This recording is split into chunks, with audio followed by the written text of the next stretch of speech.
Krishna's connections, because of you, I'm done, part 2. And I forgot where I was. Okay, anyway.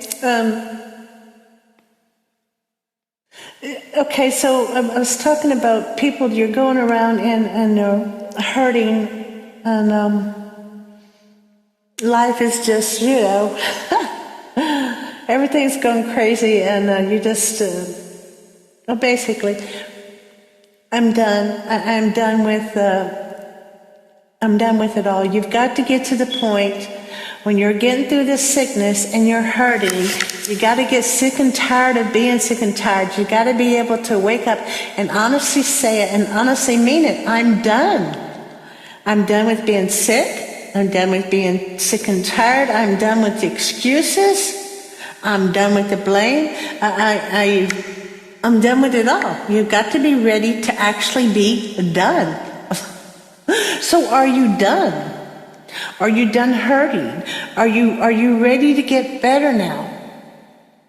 It starts with prayer. Of course, I also recommend Celebrate Recovery, a Christ-centered 12-step program. I also recommend that for addictions, for just basically the steps that come from the Bible, itself, to use to start getting better, it's time to start getting better, okay?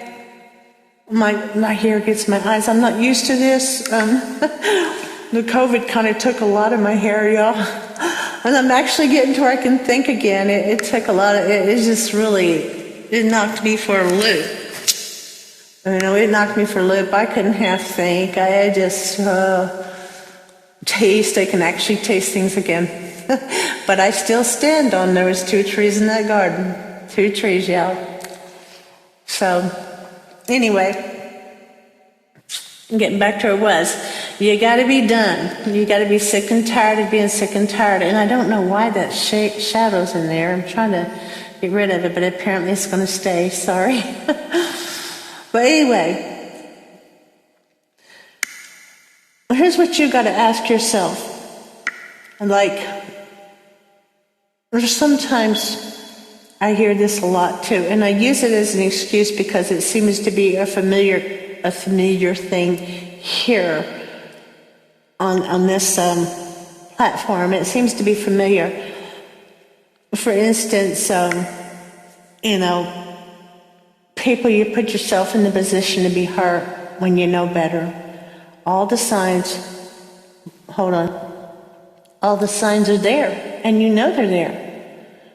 But instead of changing your life, instead of being sick and tired and expecting life to change itself, you're going to have to make a change. The only thing that's going to change in your life, and the only time your life starts changing, is if you change it. Once you get tired of being a stepping stone or being your own stepping stone, you got to understand the way things is going to change is you're actually going to have to start changing. And that means you're going to have to get out of your denial. That means you're going to have to start facing reality. For instance, if you're taking too many drugs, you're a drug addict. And I'm not saying this is no case, but I'm talking about if you're out there, you're taking recreational drugs, and no matter what it looks like, if you're supposed to take one every 6 hours and you're taking 2 every 2 hours or something like that, you've got a problem. Chances are you're totally out of control. Chances are, if you're not an addict, you're headed there. If you're sitting there and you're emotionally tore up over everything, you've got a problem. You need to start doing it. If you're sitting there blaming everybody else for every mistake that's ever happened in your life, you've got a problem. If you're sitting there so tore up and you're so tore up constantly, you've got a problem. And sometimes you have some issues because of drugs. You need to really look at this. Look at it honestly. Get honest with yourself. If you're sitting there and you're feeding into somebody else's addiction, you've got a problem. I mean, you don't got to feed into their addiction. You've got a problem. If you are not finding any value unless you're feeding into somebody else's addiction, or unless you're trying to fix somebody else's addictions, you've got a problem. See, and this is something you need to work on. If you're stuck in the past and you can't come to the present, you've got a problem. All right? You've got a problem. It's time to start dealing with it. It's time to understand that you have got to say absolutely about being sick and tired, about being wore out, about living in a lies, about living in a past, about trying to fix something that's never going to be fixed. You've got to actually look and say, I am done. Okay, God, it's yours. And actually give it to him and let him have it. Let him have it. I'm done with hurting. Or if you're still stuck with in a relationship that's abusive, physically, mentally, emotionally, you've got to come to this point. Say you're out of it physically, but mentally you're still stuck there. You've got to come and say, I'm done. Because you're not going to get better till you get done with it. If you're sitting there and you're still stuck, even though you quit drinking every night, and you quit drinking, but yet you're still stuck with the thoughts of drinking in your mind, and you haven't learned how to cope or have a life without drinking, or whatever your addiction is, whether it be a sex addiction, a codependency addiction, a alcohol drug addiction, whether it be a sex texting addiction, whatever your addiction is. And there's so many out there, and until you are tired of living in that kind of sickness or having to depend on that to survive the next day, until you have learned how to cope without having to, every time things get stressful, you got to run back to that drug that you have. You've got a problem. And until after you get ready to say, I'm done living in my problem, I'm not living there no more, until after you actually look and say, okay, I'm getting better, I'm going to get better, and I'm done.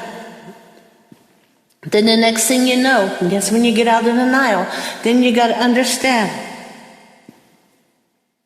Now I've seen it where the Lord is just, miracles happened overnight. I have seen a miracle happen instantly, so I'm not going to say it can't.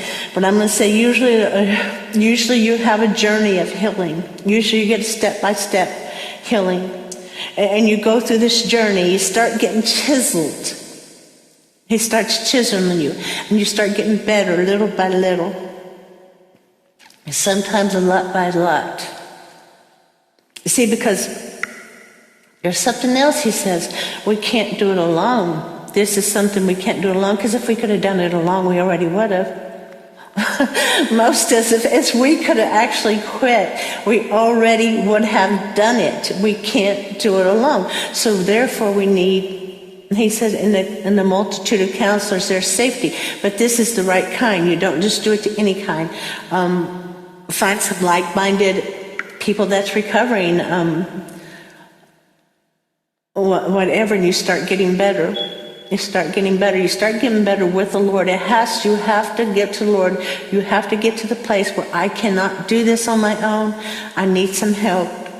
And then you have to allow yourself to find this hope, and you have to allow yourself to be helped. You have to be willing to,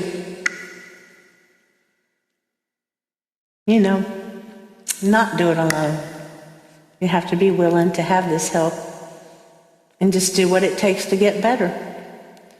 And sometimes it's not always pleasant, but you got to. Look, the Father, He made so many ways for you. When you're done, when you're sick and tired of being sick and tired, and you said, all right, I'm done with it, and you decide to start getting better. You quit blaming everybody else because your life is a mess, because you have a choice to change this. If you have a choice to change it, you change it. Why? Because of you. You're worth it. Start getting better. All right? Get better. You can do it.